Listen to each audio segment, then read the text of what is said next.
Hello, hello. What's good? I hope everyone's having a great weekend. If you're out in New York, Philly, or the tri state area, I hope you all are enjoying the start of spring. If y'all are in the West Coast, I don't count, or Miami, because it's always nice out there. So, Hi. uh, hey. So we're just gonna wait for some folks to trickle in and for everyone to get settled before we get started. So as you know, Finesse Media gets down every weekend. We have some amazing leaders joining us every Saturday, and today is not any different. I'm super excited for everyone to get acquainted and learn something new about this challenging but amazing industry. So let's see who we have. While we wait for folks to come in, I wanted to ask everybody, what's the song lately that's been stuck in their head? Mine has been Cardi B Up. It's literally stuck. Like she's not lying. It really is stuck in my head. So, Brianna, what's your favorite song currently that's stuck in your head? Free promo, but my own. So deep. Yeah.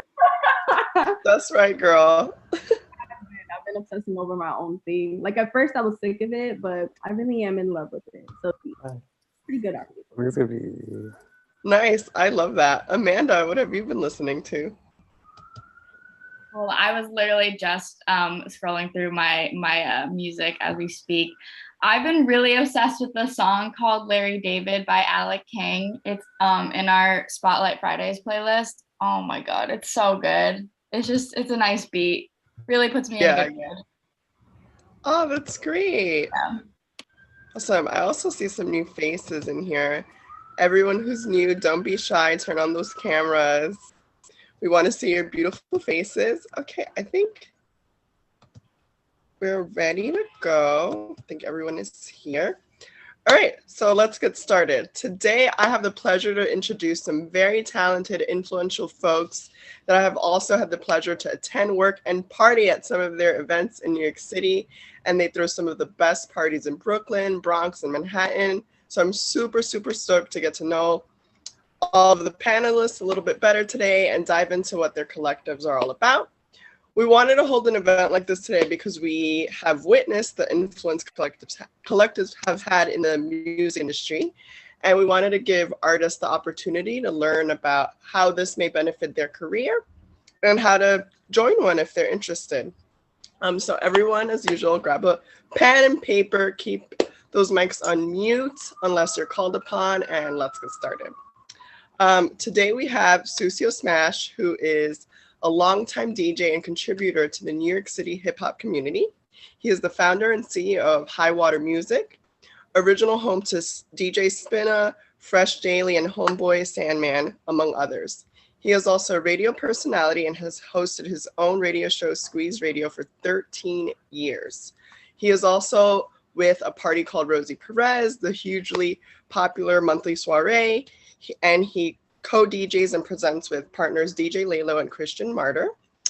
I will never forget that legendary party at Bronx Beer Hall a couple of years back. I love Oh the party wow. called. Yeah.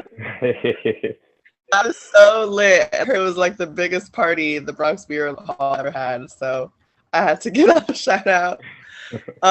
We have Elaine Huang, who's a multi-passionate entrepreneur based out of Brooklyn, New York.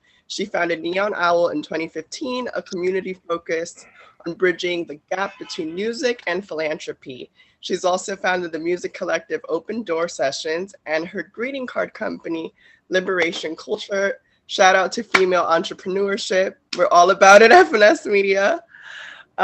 We also have El Blanco Nino, aka Christian Vargas. He is a music producer from the Bronx, New York. He has done tracks for artists like Little Sims, Princess Nokia, and more. And when Christian is not producing music at home, he works with Building Beats, which is a music educational nonprofit. And last but certainly not least, Tasha Blank. She is a minister of sound, a movement magician, international DJ, speaker, teacher, and founder of New York City's wildest dance experience, The Get Down. Tasha has been a leader in the global music and dance scene for over a decade. I've also had the great pleasure to attend and work at some of her parties in House of Yes and Chelsea Music Hall. So thank you, Tasha, for joining us. It's a pleasure to finally meet you. So I'm super excited today. New York City is in the house. Yeah. So I wanted to ask you guys a couple of questions about yourselves and your collectives, and we'll move on to our Q&A, followed by our listening session, which is always my favorite part of our events. So I'm curious, since collectives seem to be a relatively new phenomenon in the industry, how did you get started with your collective? When were you aware of what a collective was? And was there like a term for it? What inspired you to join them? So Tasha, I'd love to start with you. Awesome. What's up, everyone? Thanks for having me. Well, it's funny because I never quite considered myself or the Get Down a collective like yet. It's something that we're going to move into more when we get back in person. But it also, when I think about it, it was its own kind of collective. Maybe not your traditional DJ collective, but a collective of creators. It's a party, an event that has a lot of different parts to it. So we have a lot of DJs coming in who are regulars, and we also have an incredible volunteer crew and incredible staff and incredible photographers who we rotate, and makeup artists and people who do glitter. So it's this sort of, and people who make art installations. So it's, yeah, and that's really what makes it beautiful. And that's something that evolved organically over time. The Get Down, the last one we had in person was our 7-year anniversary. So over the course of 7 years, it went from this little, like, me throwing a party at 7 p.m. at Cielo before they opened to the public, because I was like, I want it to be about dance. We had our rules were no drinks on the dance floor and no phones are allowed at the Get Down. So it was really about the dancing and the vibe and the connection. And what I found was just, I'm always experimenting with how to make a great event, how to make a great party, how to bring people together. And the answer was always just getting more people involved and inviting more people's creativity to add to the pot and help this sort of living organism evolve over time. Thank you. Yeah, I love the Get Down. Always a good time. I think it's super original, and it ends early, right? From what I remember. Yeah, we would do like usually 6 to 10 or 10:30, and then whenever the club's regular hours open, it would fade into the next party. Yeah, super dope. Soos? Well, first of all, hello everybody. Thank you for having me here. I wouldn't say collectives kind of like started now. I've been introduced to collectives since I was a little kid, starting with Def Jam. Def Jam started as a collective with Rick Rubin and Russell Simmons, and they had Run DMC and Fat Boys and all these acts under their umbrella. So that was my introduction to collectives. And other than the fact that I'm Puerto Rican, Afro Rican, and we know the collectives are part of our culture, right? Like, it takes a village to raise a child, right? That's a saying that we all have. So that's part of like the collective mentality that we've been brought up with from youth, from since children, right? I do see a resurgence of collectives and people working collectively to achieve goals, which I'm very excited about.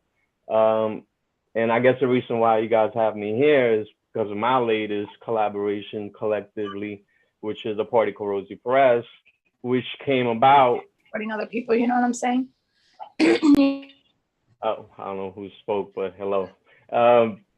Which came about us collectively getting together and saying, you know what, we have a need for an event that's for our peoples. You know, Brooklyn is getting super gentrified, and we wanted to have a party in Brooklyn that was for us, by us, kind of like FUBU. And who better than Rosie to exemplify that mentality of what we call the real Brooklyn, Bushwick, Latino, Latinx, Afro Boricua. And we came together with a party called Rosie Perez to hold space for our peoples. Venues are getting shut down. People are getting, priced out of the apartments, harassed out of the apartments.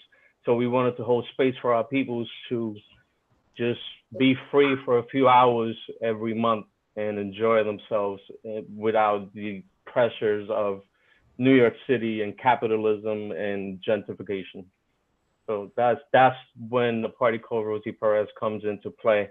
I've been part of many collectives before, from the radio show Squeeze Radio to Howard Music, which is my label, which is more of a collective in which I hold space for people to put out their music, physical releases, vinyl, CDs, everything. But yeah, collectives is very important, and I'm looking forward to more conversations about this. So let's go, let's do this.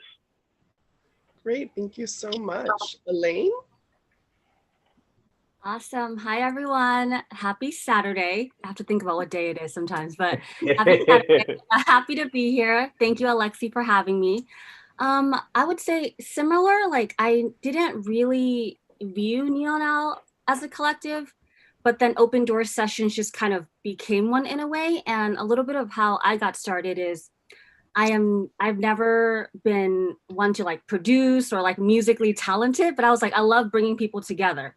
So that was when my brother Ray, he's on this call, like him and I decided to start Neon Owl, which is all about bridging the gap between music and philanthropy. So we would go to all these festivals and try to like raise awareness for different causes, raise money, and we'll get like the DJs from Groove Cruise to go volunteer at orphanages in Mexico. And so it was really not artist focused as far as artists coming up. But since I got to meet so many people along the way, from record labels, producers, talent buyers, I was like, maybe there's something that we can do here to help artists that are up and coming, because it's already a struggle, right? Like as a starting artist, you're like obsessed with your art. You're like, oh, is it good enough to put out? How do I market myself? I don't really want to market myself. And there's all these questions. And oftentimes, talking to artists, I realize a lot of them are stressed. Like they're stressed out, they feel kind of lonely. And so I kind of just started, back then I lived in California. So I was in LA a lot, I was in San Francisco, and I would just host these lunches. Like I'll be like, okay, like my friends from here and here, let's all meet up for lunch.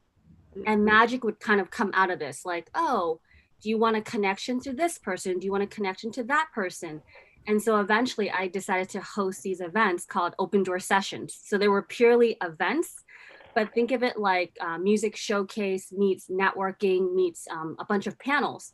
And so since that kind of became the thing where people got to come and share their art, share their knowledge, and also get their track signed and heard, it kind of naturally evolved into events/collectives. And that's kind of how I got my start, from San Francisco, LA, New York, to now the digital space. And yeah. That's amazing. Thank you for sharing your story. Last but not least, Christian. Hey, what's good, everybody? Hopefully everybody's having a good Saturday. Thanks for having me here. The term collective for me kind of really started gaining my attention when I was a music producer in SoundCloud when it was first coming up. And I was making these connections with artists, sending tracks back and forth through that space. And through that, I decided to go to South by Southwest for the first time. And this was like probably 5 or 6 years ago. And there was a lot of these online internet music collectives. I think the biggest one is like Selection, that kind of came out of the SoundCloud generation. And I was kind of just inspired by that. And I wanted to kind of take that framework and figure out how I can apply it locally to the music scene that we had in the Bronx, because, myself and a couple of other people that were doing music here, we just felt we weren't being represented, or we kind of just felt like we were being overlooked. And so we used the idea of a collective as kind of bringing artists locally together to kind of push a sound to come out of the Bronx, because we didn't want to be stereotyped as like a hip hop type of sound, or, sometimes people ask us, where are you guys from, Brooklyn? And we used to get so offended by that, because we always represent the Bronx so hard. And so from that kind of feeling, You already know. And, you know, from that feeling, we kind of created this collective called Poppy Squad, which is basically a group of producers and rappers that kind of just, we all work together, and we're actually all just friends. I think that's how it kind of just came to be. And then musically became this collective, and we've been able to kind of just branch out and just, you know, work locally in the Bronx with artists, and, you know, work in event spaces like Avant Gardner and Villain out in Brooklyn, and do a lot of different things. And so, you know, for me, a collective was kind of like this notion of just friends coming together to kind of just like all push each other to reach that goal. And for us, it's kind of just like representation and kind of just being this new musical force, you know, in our community. Great, thank you. I love that. Also, BX represent. I'm from the Bronx. Hey. I'm from the Bronx.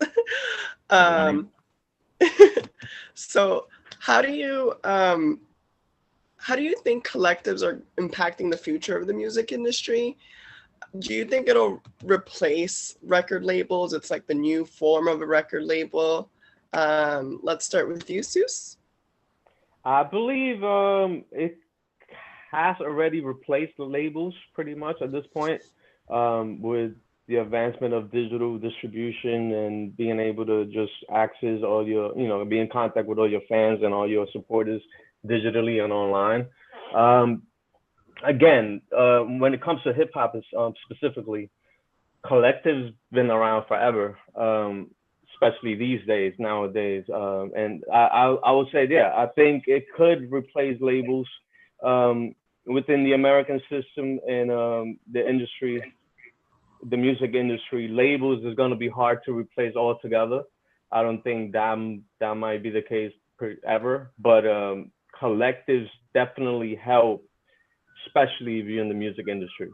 And I would say when you're in a collective, it's very important to work on the friendships within the collectives and communication. That's extremely important. If you keep it all about business, that's when collectives kind of like crumble, because you're not watering those plans of friendships, right?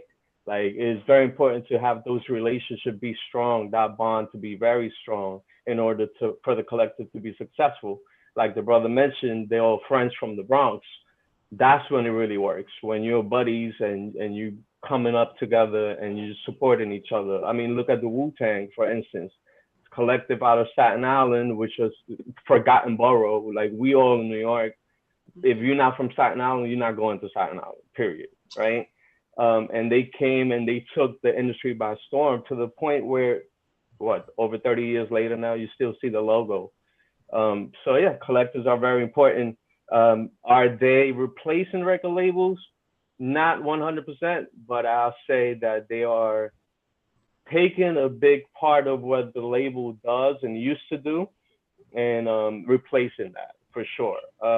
And the support of a collective is definitely stronger in many cases than the support of the label, because the label is only going to support the artist that's making money for them, and to no fault of their own, because like they can't invest money to an artist that is not producing any money for them.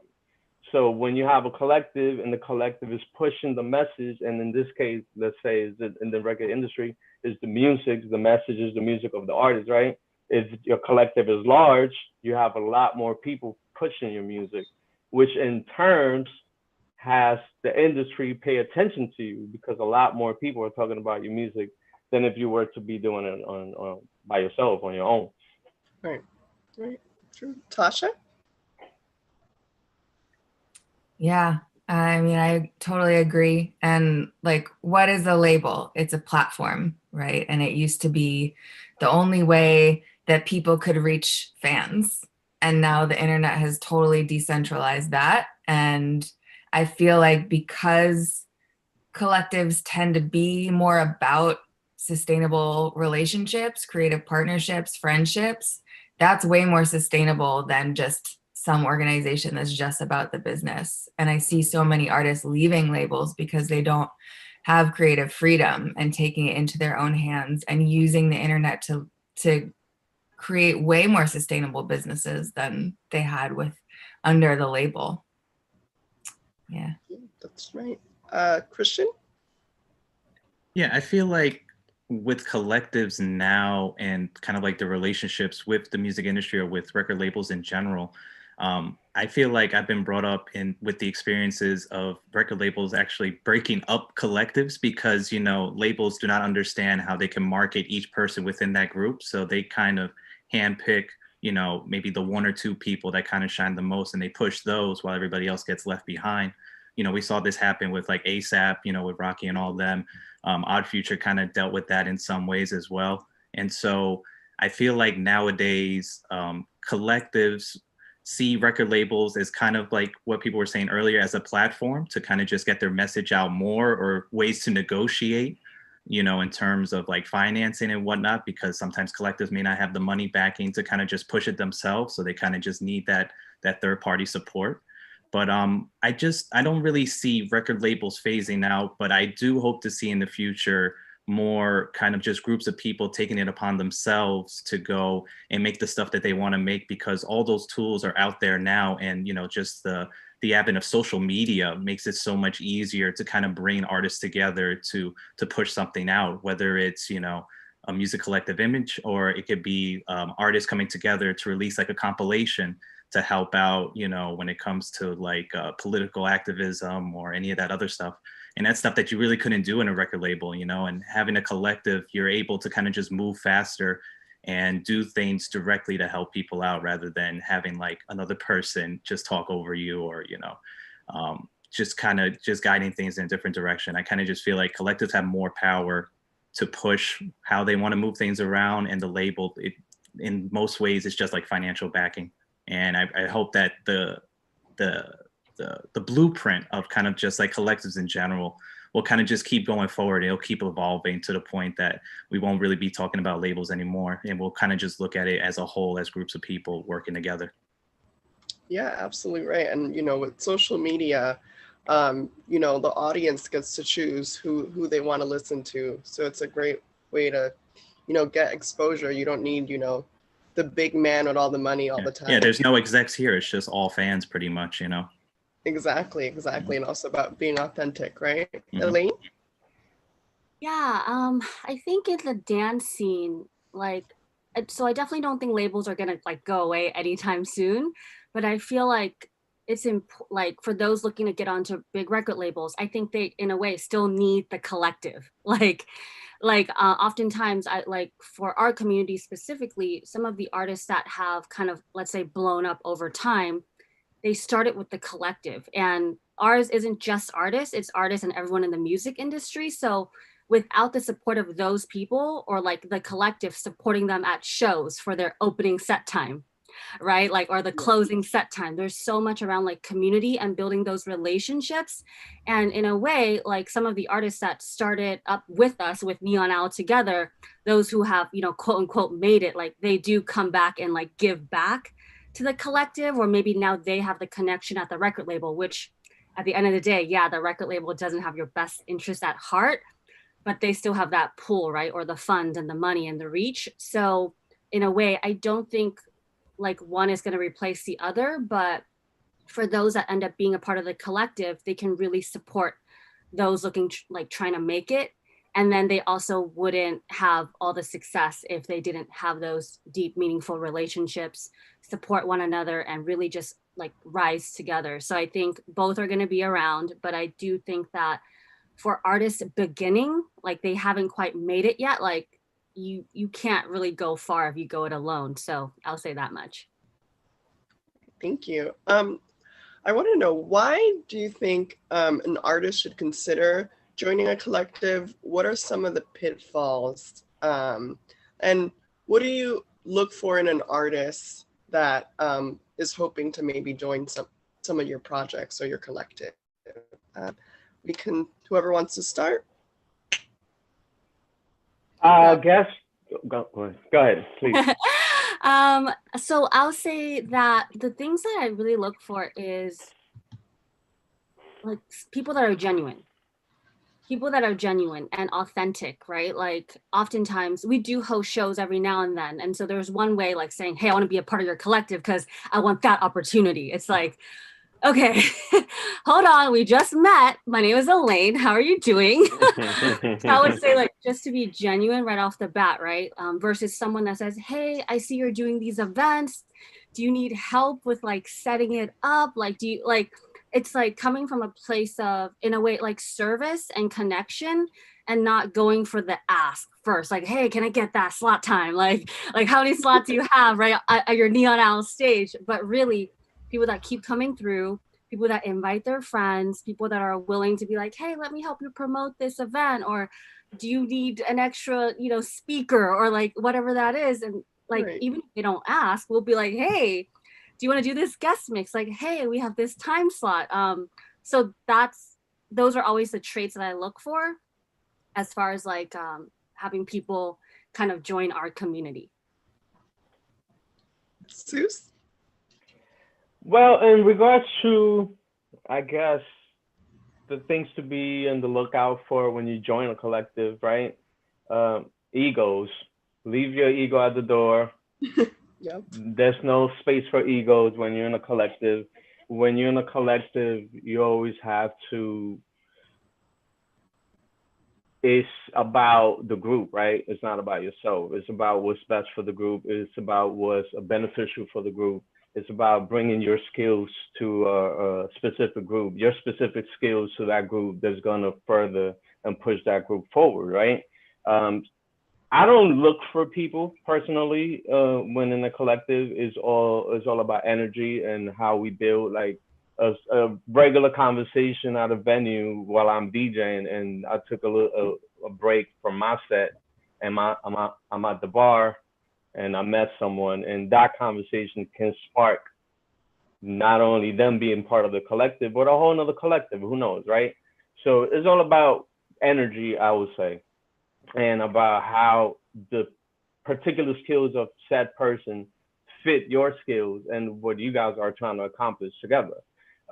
So that's what I think when I think of collectives and what to look forward when adding someone to your collective, or when looking for someone to be a part of your collective. What is it that we need? What is it that this person brings to the table? And how can we all help each other out where there's no egos, or there's no drama, because we already have enough drama. Just living in New York City is drama, and I'm sure Right. everybody out here, and any other city, right, is like, we avoid drama because there's enough. So collective help definitely. Number one, avoid extra drama in your life if you pick the right person to be a part of your collective, but definitely further your movement and push it forward and have more eyes and more people, be aware of it. She mentioned, sister mentioned, folks that let's say you book them for a 7 p.m. slot, and you're the opening act. It's extremely important for your crew, your collective, your peoples to be a part of the crowd. Be there early, support your folks, because that goes a long way. You never know who's at the venue. Even if the venue is dead and the only people there is the manager of the venue and the bartender, if your crowd is popping, if your folks are supporting you and your set is dope, trust me, that goes a long way.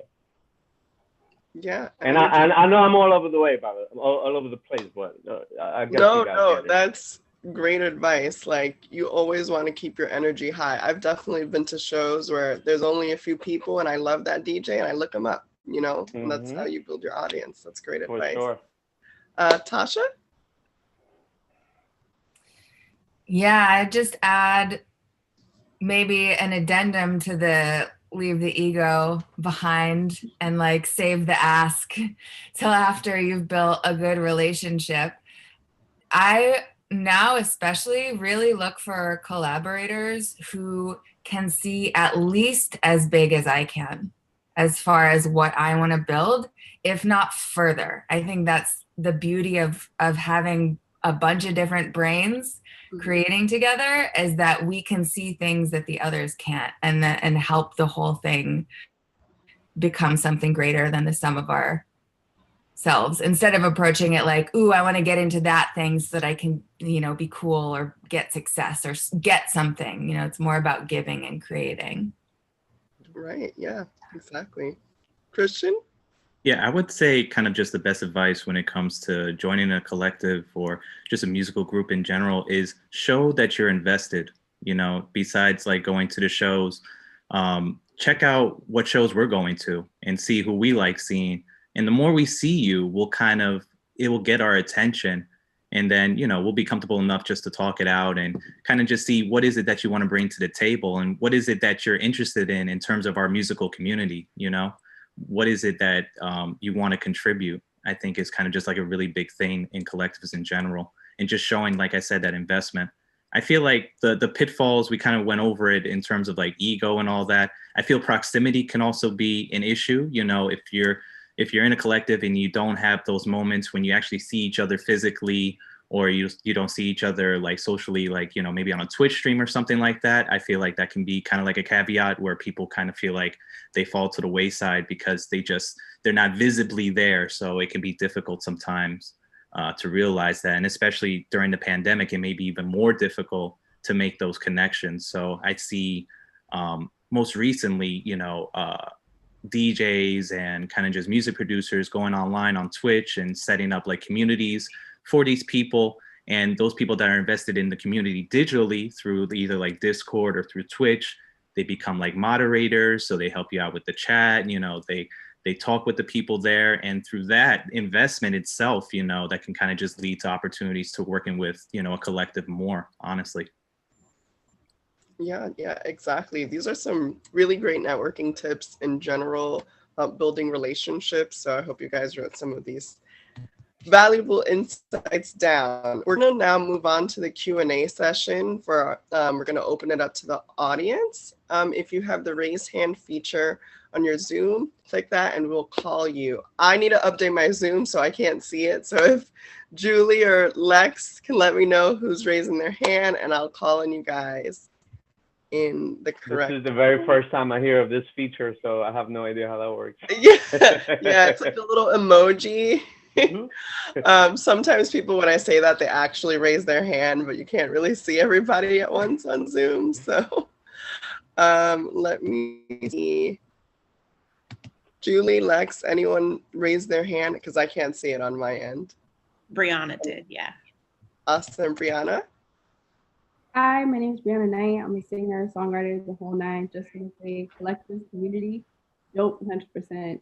I have a question. So how do you feel about collectives trying to monetize off of its members? Like, for example, application fees, for example. Should that be a thing? Should it be based on vibes and like long run, what you can make together? Or yeah, what's your opinions on that? Applications fees to be part of a collective. I would say this is the first time I hear of that. Yeah, I have never heard of an application fee. Yeah, I mean, first reactions, this is the first time I hear of it. I'm not a fan. But I don't know. Maybe if it was some sort of a club or yeah, I'm not sure. It would depend. Go ahead, brother. I was going to say, it depends on the service that they're offering, if they're going to put money up front. Because I know sometimes collectives will set up like a Patreon account where, they'll do like fundraising and stuff through there. So, if you go and pay X amount of money monthly, obviously you get access and features and all that. But I never considered that related to actually joining the collective. I feel like that's something you do for fans and stuff like that. But I don't know. I wouldn't feel 100% comfortable doing an application fee right out the gate. I feel like 9 times out of 10, I don't even talk about money until much, much later, until I can see physically or just them, investing themselves and investing in a collective before I talk about monetizing anything. Yeah, in terms of fees, I would say if you're providing a service, or let's say a monthly mix or a weekly drop or whatever, then that works. But I wouldn't even consider that to be a part of the collective, more of a part of the supporters of the collective. So let's say, for instance, with How with the Music, if I was to start a service where you sign up to be a part of the supporters, you receive a record once a month or limited edition magazine or mix or whatnot. But to be a part of the collective and pay a fee to be a part of it, I wouldn't recommend it. Yeah, and I'll share too. So this was actually like one of the reasons that inspired me to create Open Door Sessions was I heard all these things like, oh, I gotta pay to get my blog write up, and I was like, what? Ethical, right? Like I gotta pay to put my track onto Spotify. I was like, wait, how's that ethical? And so I don't think that sounds right to pay to be a part of the collective. However, there are other things like we're launching a course / membership, but that's not for the collective. It's for whoever wants to like get more into like learning about the music industry. But you can't, I feel like it's just like the pay to play thing is not is not cool, right? Like so it's more of like if someone pays, then are you bringing them into your collective because you value who they are, their art, what they create, and or are you only like in it for the money? So I don't think that should be a thing.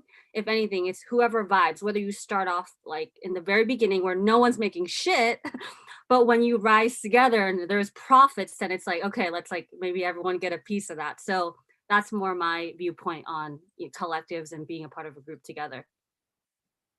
Thank you. That was just very like community oriented. And I just wanted to double check because when we think about like, for example, like emerging artists, like talking with other people, a lot of folks for collectives are really quick to try to get that monetization. But I like the part of talking about basing it on the supporters so that they can try to get the revenue.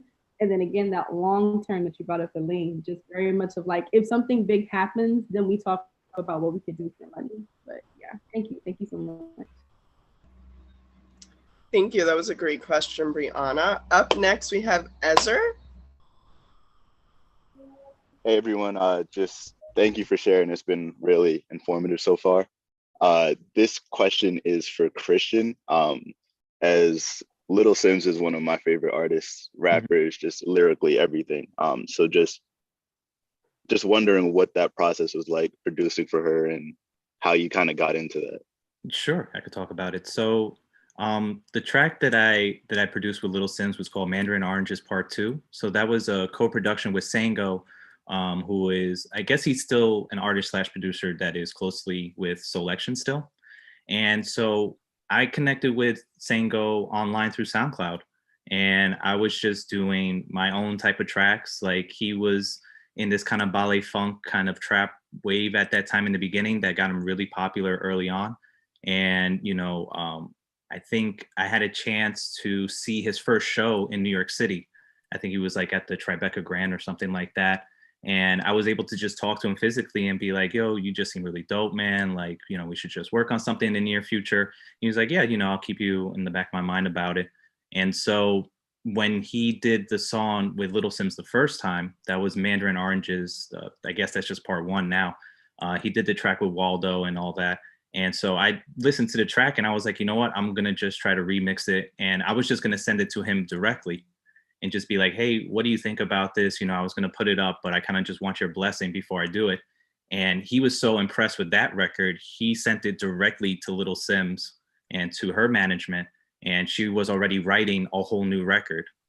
And so just based off of that momentum, it kind of just led to that whole situation where it became a track.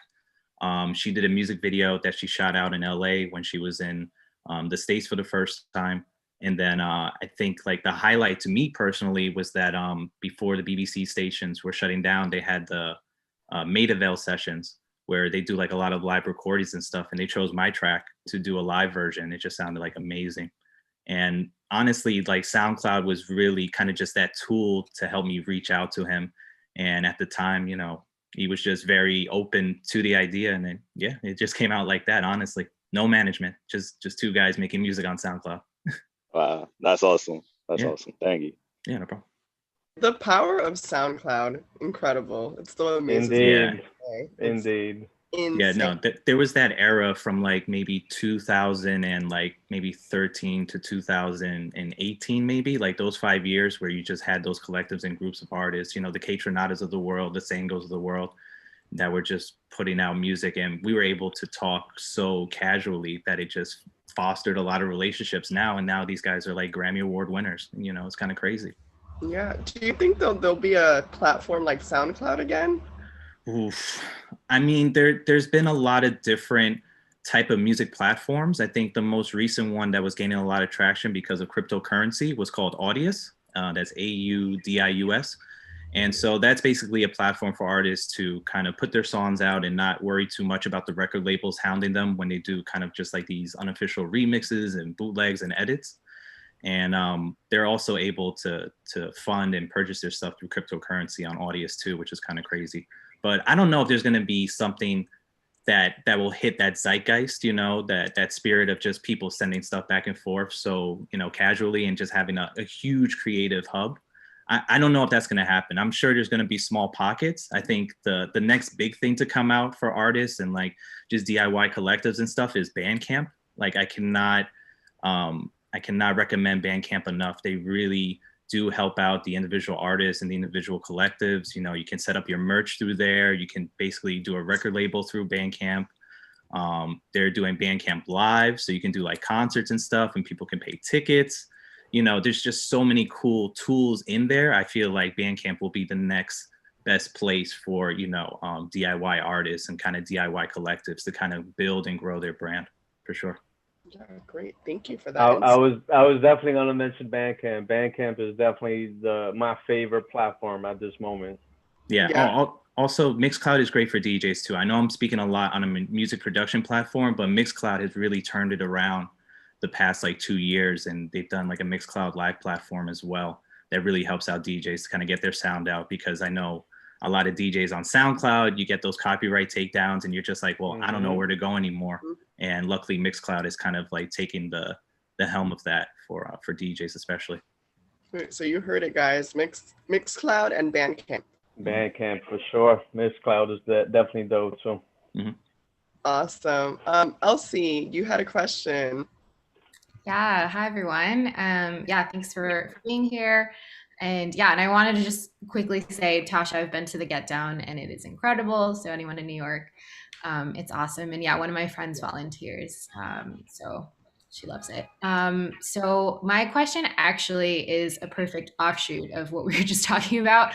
And then I do have another like kind of add-on question afterwards, if that's okay. But the first one was just like, as a collective, are there any tools and resources that you guys use, you know, for things like distribution, marketing, like basically any services that you guys, you know, leverage, since you may not have necessarily the engine of a label, you know, anything that's popped up. I know there's like a couple of other things too that help with like distribution and whatnot. Like there's a platform called STEM as an example. I was just curious if you guys have used any of those. And then actually the second question is more around how important you guys think like having a sound, you know, like Selection has a sound tied to the collective is, and if there are examples that you've seen where, you know, it's sort of just a group of people that make kind of different styles of music, and whether you think that would work.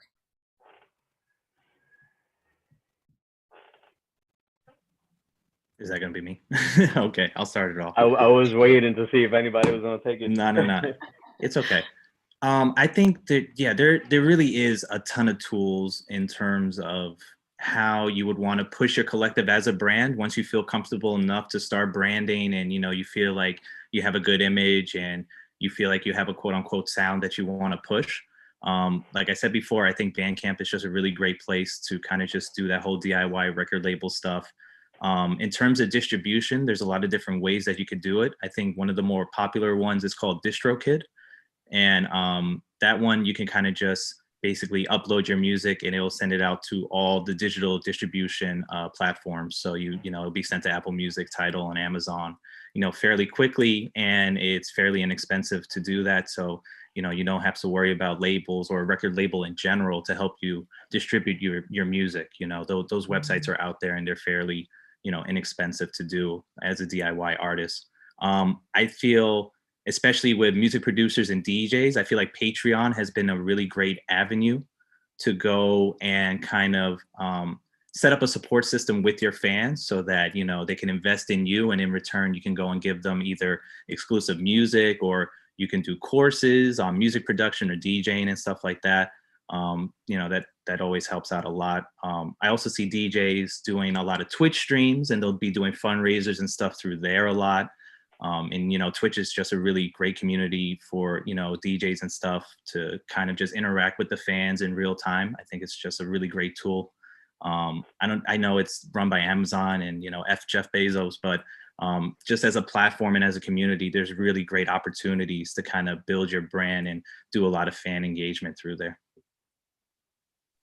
I'll share from a different perspective. Since we don't just do artists or release music, our collective more focuses on education as well. So at the last panel, we actually taught, we had a bunch of the Twitch partners come in and talk about that. And at our next event, it's all about the ecosystem of the music industry. So we're not releasing music in that sense. So, and of course we're mainly dance, but there's some crossover with indie, pop and everything else as well, hip hop.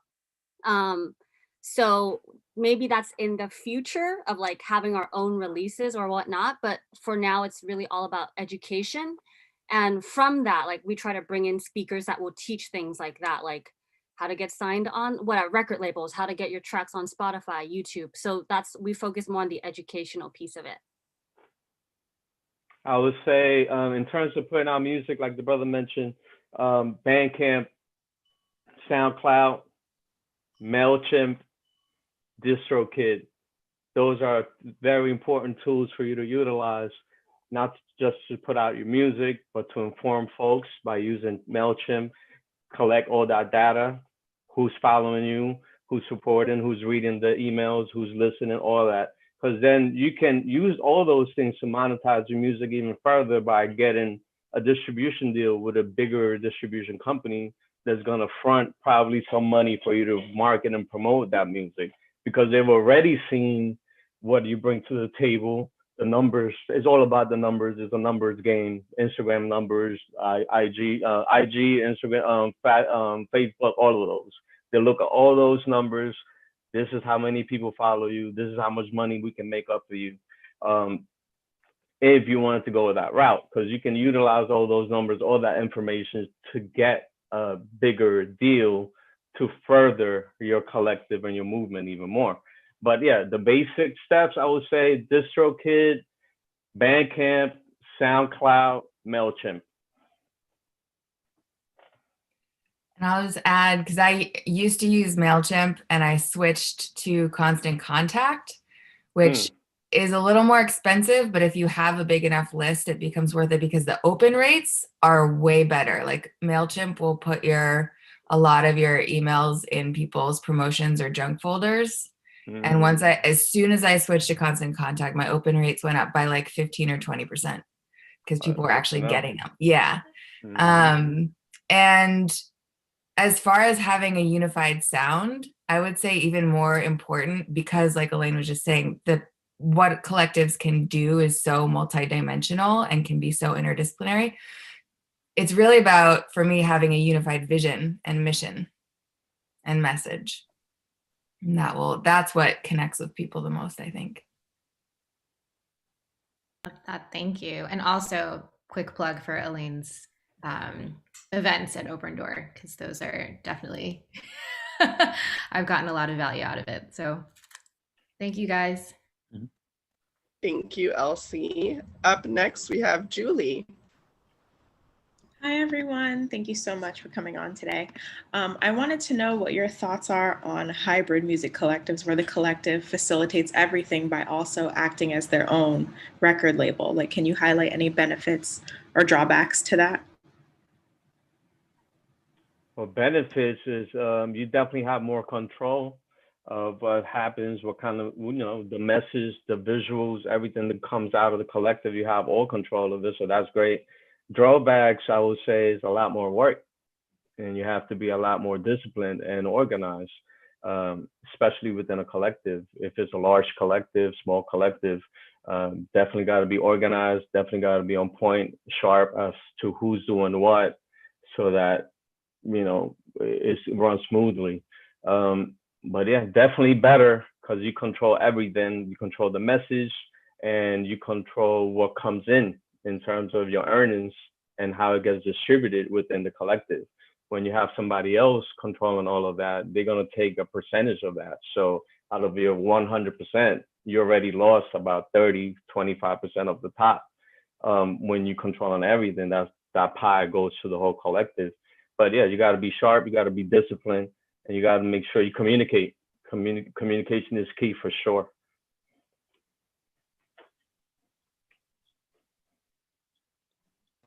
Yeah, I'll start with hybrid collectives. I feel like everybody has to know the position that they're playing. Not everybody can be CEO in a collective. You know what I mean? Everybody can have a CEO mindset, but in terms of, you know, if you have the photographers and you have the video directors and then you have the music producers and, you know, singers and all that stuff, everybody has to play their role consistently. And I feel like if the synergy is there and you can work everything in-house, everything gets done so much quicker. You don't have to worry about a third party and wait 2 or 3 weeks. You don't have to wait for that invoice to hit, you know, 4 or 6 months from now. You know, you don't have to worry about that stuff if you're doing everything in-house, if you had the ability to do so. But like what was said earlier, you know, it definitely takes discipline, and everybody has to understand their position. They have to excel at it in order to just keep that hybrid collective, you know, kind of gel together, you know? Yeah. I'll share something I learned this past week. I was at Tony Robbins' Business Mastery, and it was feedback to me that with every successful project or business, or in this case, collective, there is the artist, there's the manager / leader, and then there's the entrepreneur, like really numbers driven, results driven. And I was like, okay, I'm the artist. so moving forward, when bringing people on, I'm like, okay, I need my detail oriented managers that are gonna like put things into play, because me, I'll always be vision, passion, like for me, like the way that I do things. I mean, I left my corporate job to start my own businesses, and it was all about the why. And sometimes that becomes my blinders when I'm just focused on the artist, the passion. And so like, I think, you know, to have the different positions lined up when I plan to take this to the next level. Thank you so much. Thank you. Up next, we have Lottie. Hey, hi everybody. Thank you so much for being here. This has been a really eye-opening conversation. My name's Lottie. I'm a songwriter based between New York and LA, and I also work with 2 different creator communities. I don't want to say collective, at least not in the way that we're using the phrase here.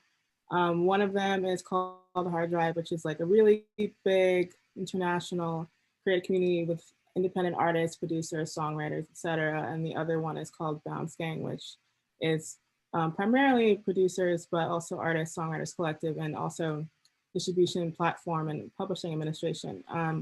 And what I wanted to ask was, what are your thoughts on, in terms of brand partnerships, how to go about that, or finding sponsors? I feel like nowadays, as you guys are kind of saying, people are sort of moving away from like the major label or major publisher kind of construct, and people are even looking into things like aligning with like a more venture capital type approach and things like that. So what are some different types of innovative ways that you've seen people be able to kind of like partner or bring in income?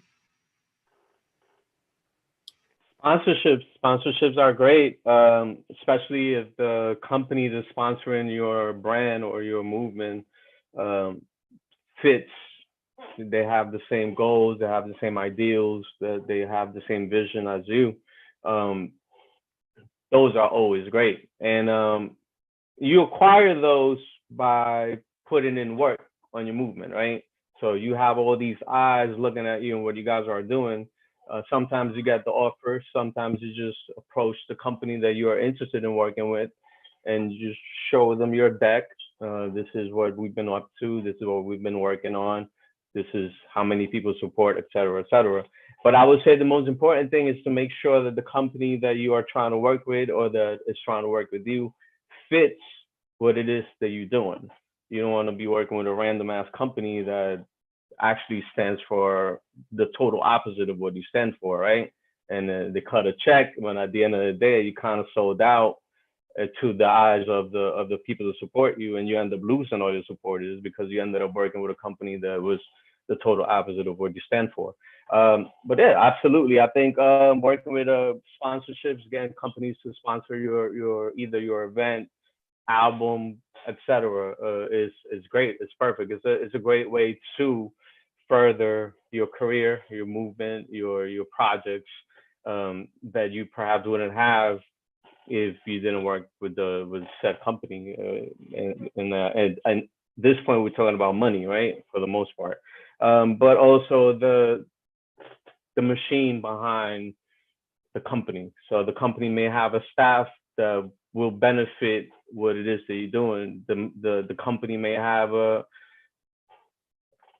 public relations specialist that might help your company, and that might be the sole reason why you work with said company.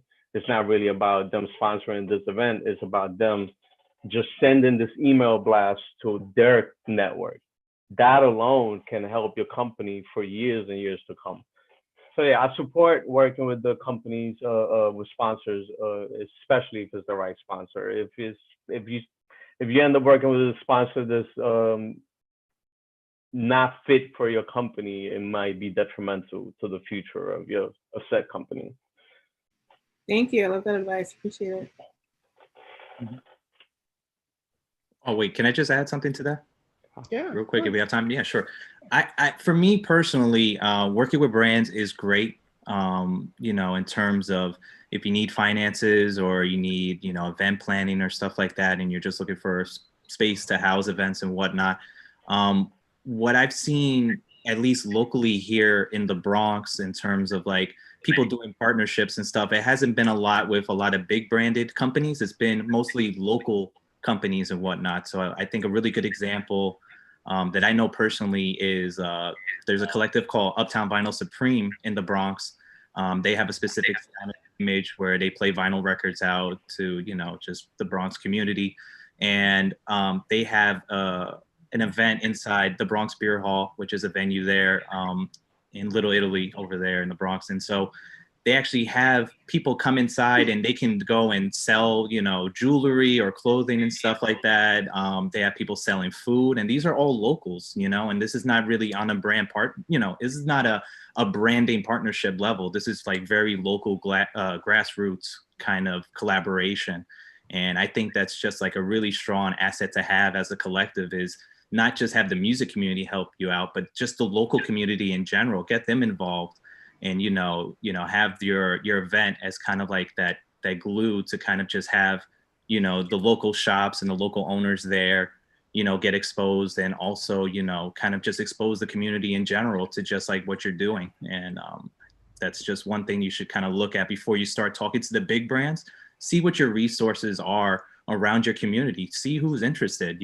Would they be interested in hosting an event if you did it at such and such space? Or if there's a spot that they make really good food and you're just like, hey, do you guys do catering? Would you want to cater for our event and stuff like that? You really have to do a lot of the PR groundwork when it comes to that local level. If you're not ready to kind of just talk to the Anheuser-Busch's or the Bacardis of the world, stay local and utilize those resources. And do not underestimate local, by the way. The Bronx, for instance, there's 2.5 million people in the Bronx. Like local to some of us, a city like New York, local is pretty big. So do not underestimate local. If you can do business locally and collaborations locally, that goes a long way, because local sometimes is bigger than some international places. Yeah, that's facts. Thank you guys. I really appreciate that. I'll just add that all the brands that we've worked with are local. And I always thought of them more as partners than as sponsors. And it's the same thing as bringing somebody into the collective or nurturing your community. It's like nurturing and building that relationship. Mm-hmm. And it's going to work if everyone benefits. You know, that's always how it goes. Everybody lifts each other up. Yeah, it's symbiotic. Yeah. Yeah, indeed. Yeah, definitely. Thank you so much, Lottie, for that question. And for UVS and like supporting local gigs, like UVS a couple of years ago played Summer Stage in the Bronx, which is huge. It's a free concert in Central Park that goes around in all the boroughs. So local is definitely important. And I think last but not least, we have Lex who wants to ask a question. Hi, everybody. I'm Alexi. I'm the founder of Finessed Media. So thank you all for joining. I have a very quick question before we hop into the listening session. I've heard so many good things about all of your collectives, Elaine's I've actually been to. Elaine and I, by the way, have worked together or have known each other for probably about 10 years. And I'm hopping onto her event in a few weeks. But I wanted to ask all of you, because there are so many different types of collectives, can you just give us a brief insight to what your collective is like? Like, what's the vibe? What does it look like on a week-to-week basis? Maybe what your favorite event is, or anything of the sort that'll give us an idea of what your events are like. And anyone can start off. Start. So I would say Neon Out and Open Door Sessions is a community of like all the different moving pieces of the music industry that want to come together and collaborate and elevate together. So we will have everyone from like radio, record labels, festivals, artists, and it's like, ego was mentioned earlier. So it's definitely a place with no ego. Like anyone we bring in, we always like, I am big on like meeting them first. Even all of our speakers, like it's a very collaborative type of event and collective and community. So it's all about how can we come together in the music industry with all these different moving pieces to see how we can serve the others. So whether that's events, getting bookings, getting gigs, record labels, or just teaching. Like we have DJs and producers that just started like last year, and they're like, how's this track sound? And at our demo listening parties, like we'll have some tracks that are like ready to be signed, and then some that are like, okay, there's a lot of work here. So it's really inclusive. It's really open to everyone. And we started more so in the electronic music scene, but then over time, obviously there's a lot of collaborations, which is why we kind of like moved on, like expanded to all the other genres as well. But we are more electronic music focused. And it's all about, for all of the events we hosted, miss in-person events, but there's always a charity aspect to it as well. So we'll be raising money for like breast cancer or like, clean water in like other countries. So there's always a like giving back aspect to it as well. I've personally actually been to Elaine's events, and Elaine has DJ'd at one of her events. That was a one-time thing. Cool. Maybe Tasha, I'm curious about the Get Down party because I've heard a lot of good things about the Get Down. Yeah. So, I mean, in person is super different from how it's been for the last year.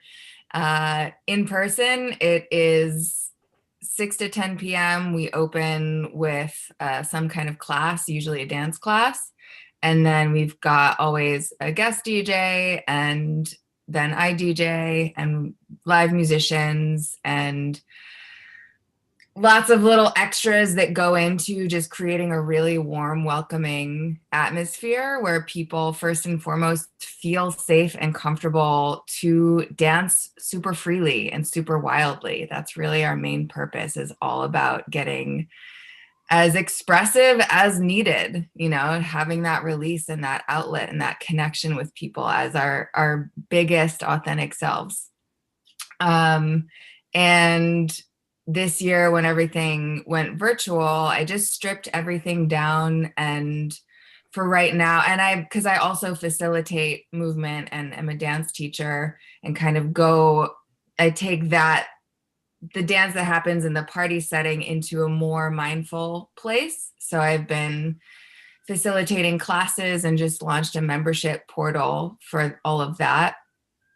and then have also been doing more public facing events in partnership with House of Yes, where we had our residency, and just doing like monthly or bi-monthly events that are free or donation based and go to support different organizations. I partner with a organization called Citizen Well.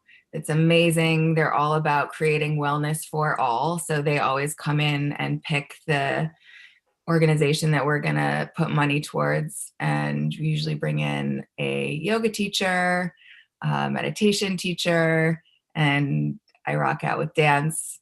And we've just kind of been playing around and listening for what people need. And these days it feels like expression, movement, sweat, connecting to our bodies, and feeling a sense of connection. So we've just been playing with ways to do that virtually. I love that, Tasha. I was watching one of your videos and I was like, I need to be out in a field just dancing, waving my arms up around in the air or something. I think we all do. Yeah. Can I just say one thing, Tasha? When I went to the Get Down party, I loved it so much because now with everyone with their smartphones, people are so busy recording themselves have fun. Yeah. And in that party, I was like, no, we're here to have fun, and that's it. And I loved it. I was like, fuck yeah. Yeah. No phones allowed. Yeah. Awesome. Love that. Soos? What was the question again? Collectives? Oh, just can you tell us a little bit about what your collective's like? Like, what's the vibe? What's the energy? What are your events like? The interesting thing about that question is a party called Rosie Perez. I don't know if we are a collective per se. It's only 3 of us. We were well established before we became a group, collective, a crew. And it's really only 4 of us when you include Dave, the photographer. But collectively, what makes the collective is the people that come to our party. We purposely made it so it's not just for locals, but not that New Yorker sensibility and feeling to the event, right? When you are, like I said at the beginning, marginalized folks, we've been pushed, we've been gentrified, we've been overpriced, we've been, all these things that we're going through, right? So what makes the party what it is and what it became is the folks that come to our party. The music that we play is an open format party. We play anything and everything that we feel. The music that moves us is not about playing radio records. It's not about playing obscure records. It's about playing records that move and resonate with us. And we've been lucky enough that people feel the same way that we do. And I guess it comes from our New York sensibility, because we purposely made the party for the folks, for the locals, for the natives, the natives of this city that can be very cold and unforgiving. And like Tasha said, those connections on the dance floor, that's what's important, and that's why we host that space. When I was coming up as a DJ, the whole concept of holding space, right, and having a space, we didn't think of it that way. It was just, we DJing, we want to kill this shit. I'm gonna go. Like, I came up when parties, I was DJing 6-7 hours.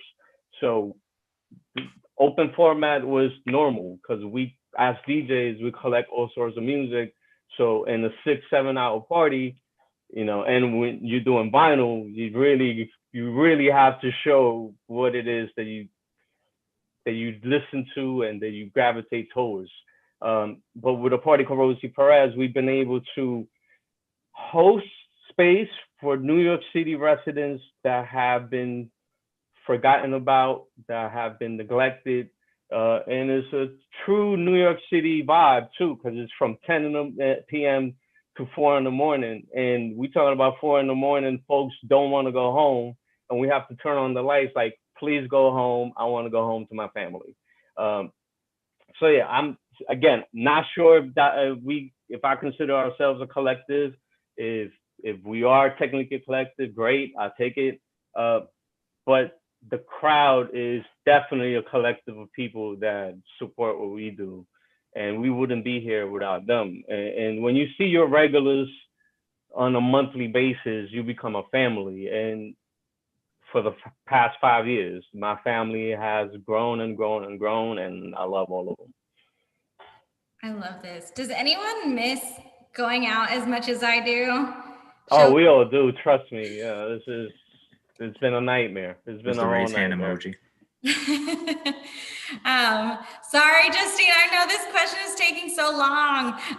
But Christian, can you explain your collective really quickly? And then Justine, I'll be quiet. I will try to do this in 90 seconds. So for me, as a collective with all the producers and artists that I know in the Bronx, we're literally just homies. So we'll be on the group chat, kind of just talking things out, sending music back and forth.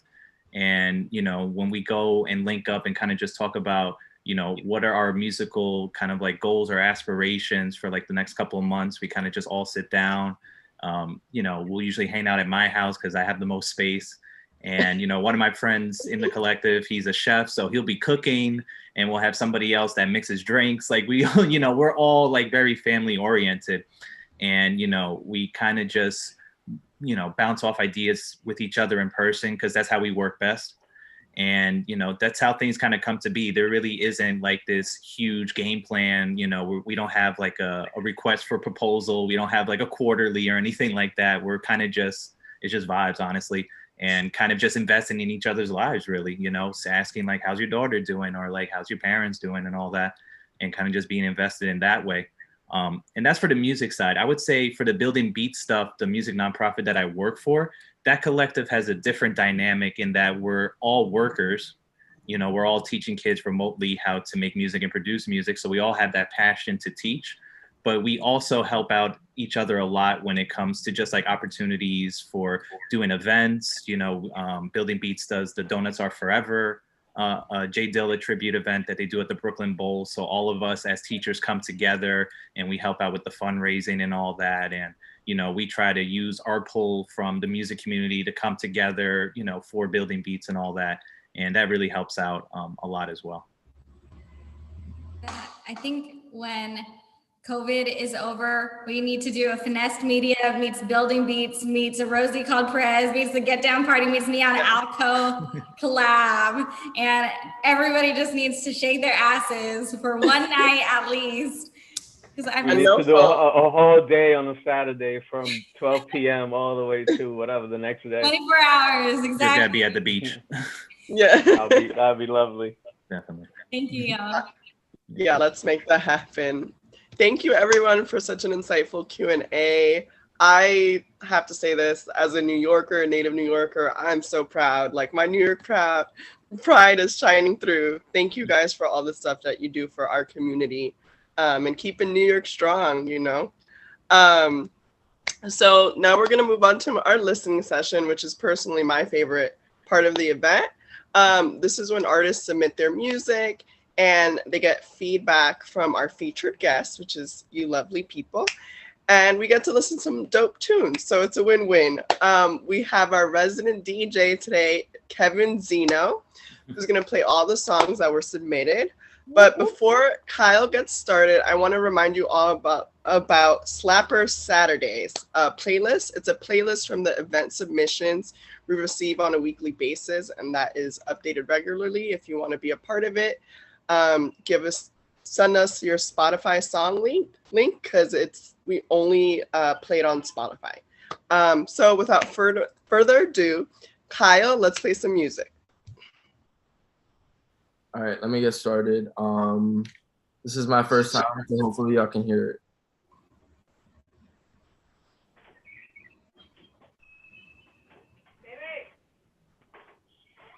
Kevin, I don't think we hear anything.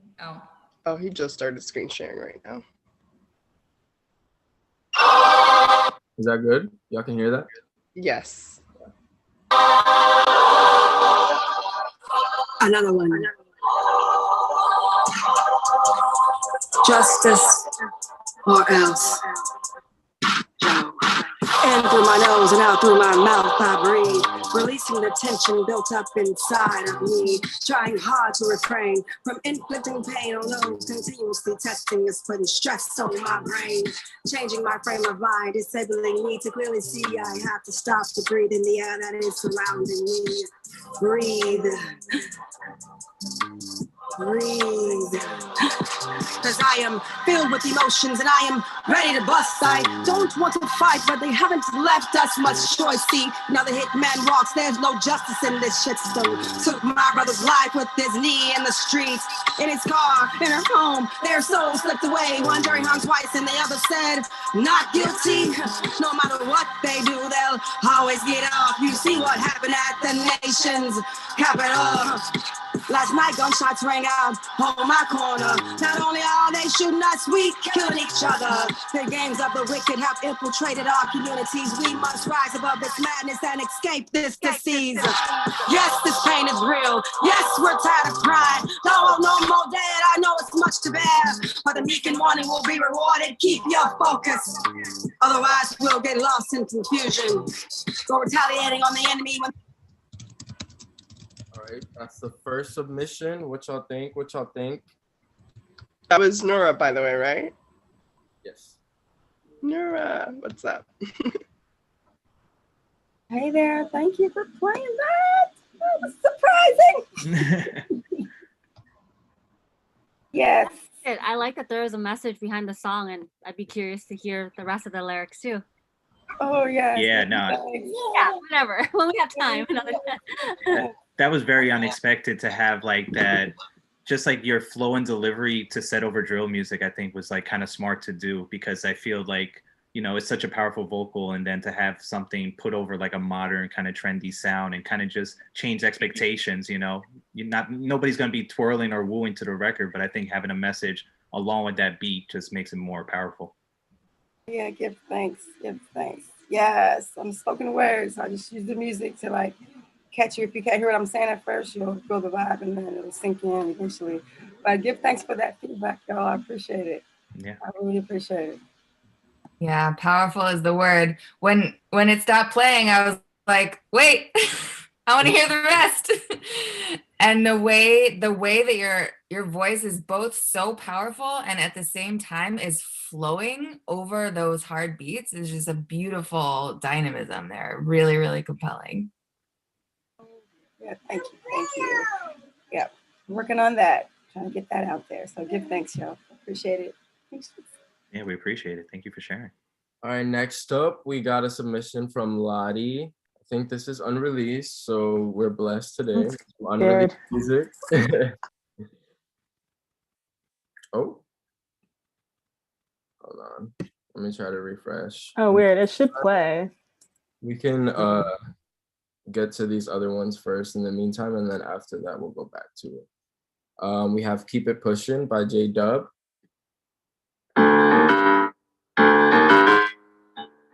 Yeah.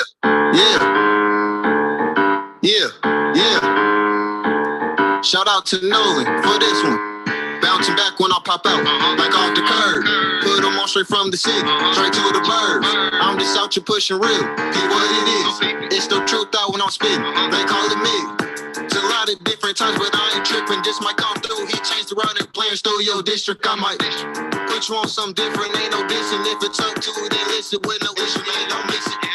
Trying to put you on, yeah, like where you at? It's like all this messed up, they clash out it, they trip over stacks, and it's wet, so I'm trying to reach them, plus they taking stats. Lot of weight, they probably holding on, just to make it back. Ain't nothing really solid, ain't no keeping up, be bold about what you claiming, what you saying, ain't no secrets up. Move better how we moving, they should keep it tussing on. We up soon as we pop up, like FEMA trucks. Ain't right with me when it's cold, just like the twins. Solid blood around me too, shout out to Ken. Yeah, I'm Foster pushing on, trying to lock the wins. Yeah, they peep the bigger frame, go cut out the lens. Ain't look up where it be good, not down and out. They're trying to spot the little game, like down south. SDL double C, why I flow through the valley. Where it get cold, it's like the 6, and high like Cali. Yeah, that's the loop, come see what it do. Trying to shine on when I'm rocking 2, he won, I got the 2. Ain't no pick and choose, I paid off with the juice. Ain't no 40, yeah, they got the proof to know I'm getting loose. Cause I do the most, much with Theo Coast, ain't no dick. That was some fire. Does anybody have any thoughts for J Dub?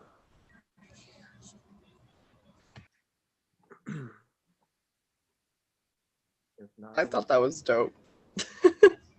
That Yeah, beat no, was fire. Yeah, no, it's cool. I just feel like with hip hop specifically, because it's so popular now that you can kind of just go and hit a niche either musically or, you know, just lyrically and stuff, and it'll still bang out. So you can go and have spoken word drill right next to kind of like mid tempo, kind of just like hip hop like beats and whatnot, and they both can sound just as good. All right, next up, we got a song called Chef's Kiss. By the way, this reminds me of listening to records via the phone. Like, yo, hear what I'm working on. I'm like, all right. Yeah. Kevin, who's Chef's Kiss by? It's by this artist called, I'm forgetting the name right now, but she loves Boom. Is the Did they artist. submit? Yeah. They did? Okay, cool. Wait, I can't hear anything. The way you do me a chef's kiss, baby. A girl like you, I know she never miss. Put these diamonds round your neck, that's big trip, baby. Tryna get like us and get like this.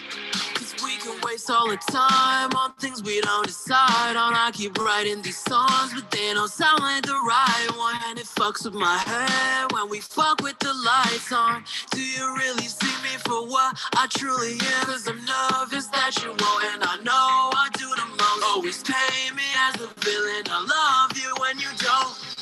So excited, I feel like a kid again. Don't know how you do it, but damn, you did it again. Yeah. The way you do me a chef's kiss, baby. A girl like you, I know she never miss. Put these diamonds around your neck, that's big drip, baby. Tryna get like us and get like this.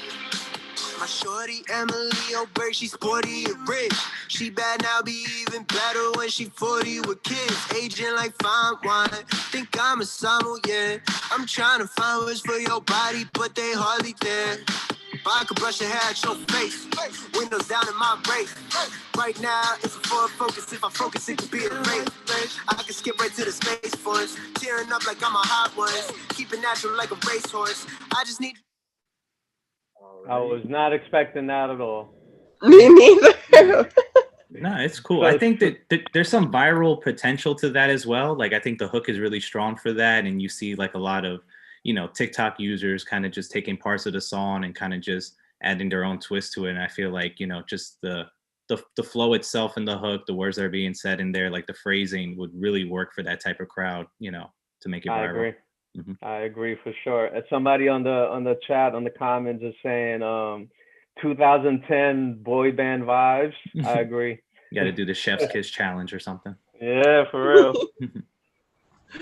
All right, next up, we got What Is On My Mind by Alexi, who's here with us today. We love Alci's music every Saturday.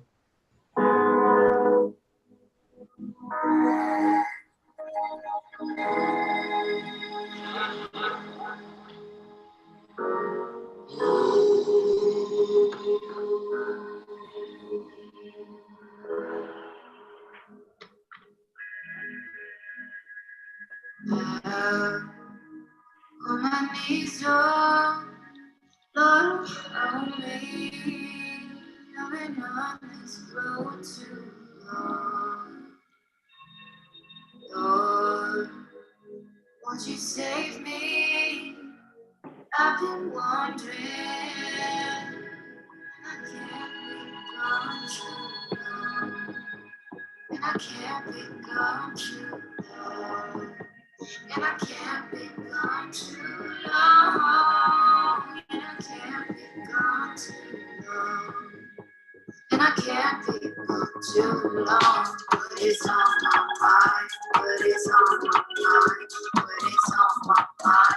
But it's on my mind. But it's on my mind. But it's on my mind.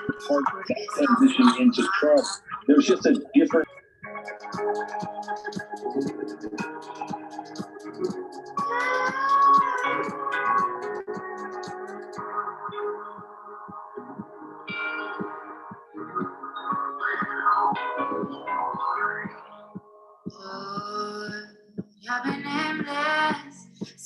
shelter when I know I can't be found.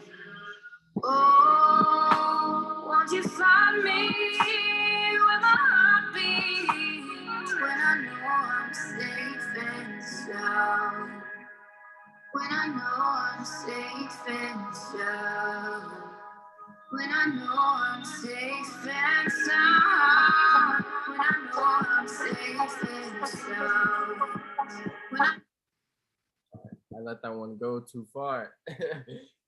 But what do y'all think about Elsie's track? Well, her voice is always amazing, so there's that. Yeah, I kind of wish like I could hear the beat a little bit more clearly, but the vocals was really good. It was very strong. I was about to say I can't really make out all of it, but it sounded really good. Yeah, no.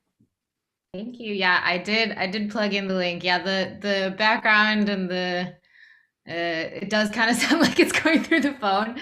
But yeah, thanks for the feedback. All right, next up we have Never Care.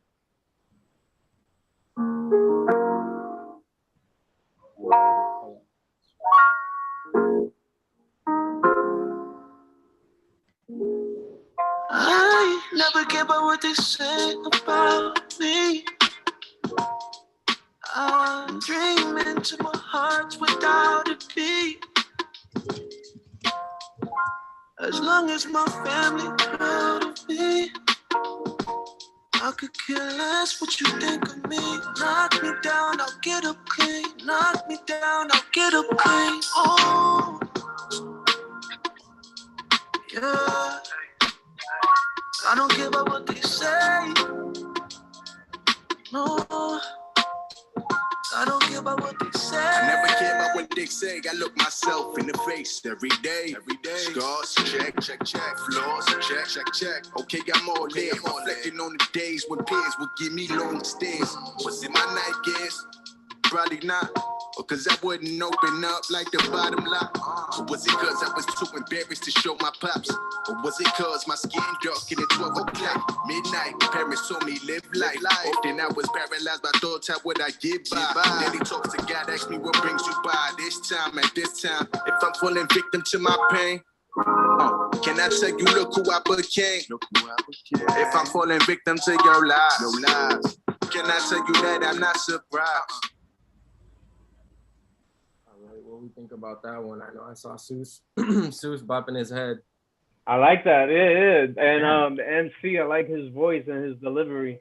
The singer sounded really good too. I thought it was an R&B song at the beginning, but really dope. Yeah, is that two different artists or is that the same artist? I think it's two different artists. Yeah, on the track. Yeah, Okay. it's two different. Sounded like a singer, like a vocalist and an MC. That was cool. Yeah, no, it was really smooth. Yeah, I don't know if he's here right now, but Denzel, he goes by Money Sign Hines. He's actually an old schoolmate of mine from junior high school. And we recently reconnected. I had no idea he was an artist, and I listened to his music, and I was just like, you are freaking incredible. So it says he's here, but maybe he's running around doing stuff. I forget who's the vocalist, but he's the one who's rapping. It's his song featuring the vocalist. So I'm glad you guys enjoyed it. Yeah, no, it's nice. Is there anyone else coming? Yeah, we have 3 more, including Brianna's, and then we're gonna finish it off with Lottie at the end. But right now we have Brianna's So Deep. This is an actual R&B song. I love this song. If I could just lay down, surround sound, but one. Give me a second. Hold on, I'm getting a call. Rewind. Why are you so pure? Drop down the car with a view, look at the sunset too. Picture perfect frames stuck to you like glue, everlasting like eternal magic. You got me so deep in my feelings. You're addicted to me. A highway I'm sailing. I want you all for me with no sharing. I've been bearing my heart for you. All me closely. Sleeps for the weak, I feel it in my knees. I know, matching vibes perfectly. When I speak, you understand me. No more Morse code, read my mind like a genie. Oh my, grant me my wishes for life. Give it back in due time. So deep in my feelings, you're a game down to me. I with no ceiling. I want you all for me. I've been bearing my heart for you. Oh, we were just getting to the chorus. I wish we could listen to that. But what do y'all think about Brianna's song? I like that neo soul vibes at 100. Yeah, both of those tracks definitely have a similar, like that neo soul kind of older, like hip hop type vibe. Yeah, it's really nice. Dig it. Yeah. Thank you. That was really good. It's really nice. Brianna's always killing it with the vocals all the time. Sounds like an angel. Yeah, it's been strong vocalist the past couple of tracks. Yeah. Mm-hmm. Good job, Brianna. Oh, my bad. That's all right. Yeah. Next up, we got Ghetto Flower Freestyle.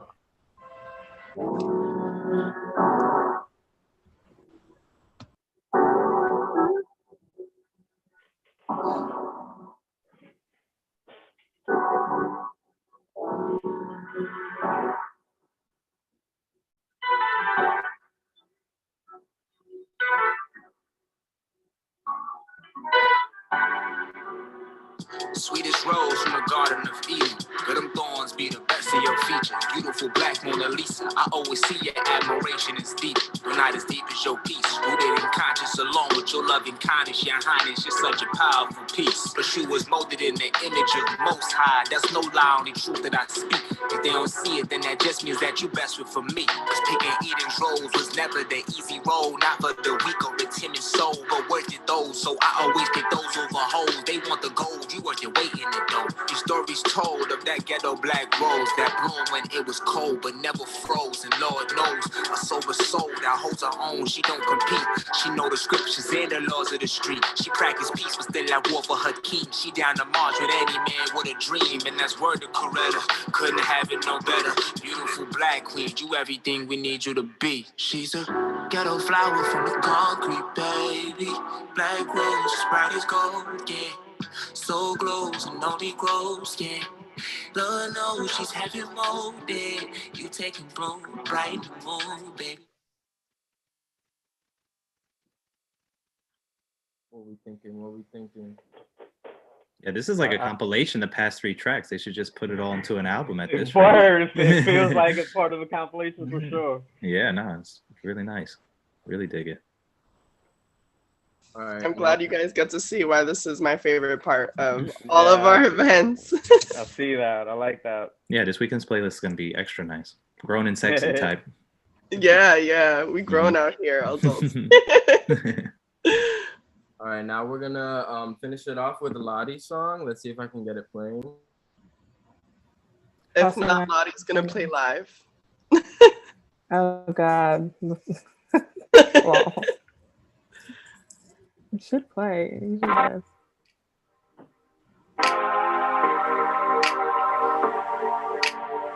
Used to think that you were just clueless, but now I'm running out of excuses for why you talk that way to me, and why you take it quietly.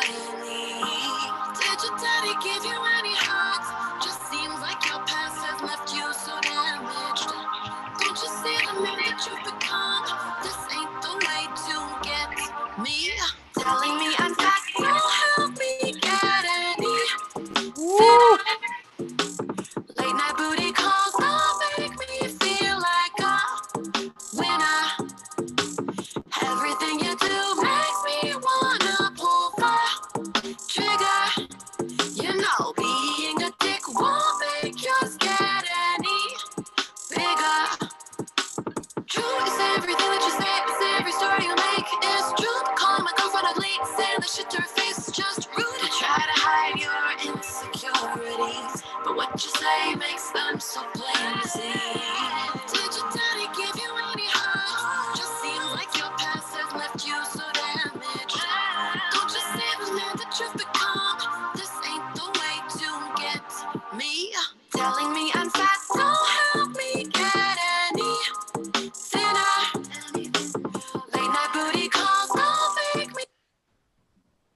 Lottie. I'm glad we ended with Lottie's song because that was a banger. Is this playlist gonna be somewhere, like available somewhere for people to listen to it? Spotify, baby, Spotify. It should be, yeah, for sure. Yeah, not just the charisma, the flow, the beat, just everything was hitting on that one. I can imagine myself learning all the lyrics and then doing some sort of choreographed dance to that too. So on TikTok. Thank you. We'll make go viral. Think that of was the very dance. good. Yeah. Right. Thank you so much, guys, for joining us today. We have reached the end of our listening session, sadly. Again, as always, thank you for choosing us to spend your Saturday morning or afternoon with us. Thank you, Christian. Thank you, Soos. Thank you, Elaine. Tasha had to head out a little early. Yeah, thank you guys so much. I had so much fun getting to know you guys a bit better. I know we have like a little small connection between us all, and it's like kind of cool to kind of really talk to you guys and get to know you better on a personal level. Next week, we have a music and film event hosted by our lovely Julie and Kat. We have some really great panelists. We have Andreas Berner, who produced and designed various music videos in the 90s for Missy Elliott, Biggie, Snoop Dogg, Jay-Z, Whitney Houston, you know, just to name a few. And we have Ayumi Ashley joining us as well, who is a video colorist for Rosalia, Black Pumas, and Tori Moy, and more. So you heard it here first. So register next week, join our event next Saturday, and we will see you there. Have a great weekend, everybody. Lex, I don't know if you wanted to say something. This is your chance. And if not, peace out. Thank you, everybody. Thank you so much, Soos, Christian, and Elaine, and to Tasha, who's no longer here with us. We'll see you guys next week. Thank you so much. Thank you. Peace, everybody. Thank you. Have a great day. Bye. Bye. Thanks, everybody.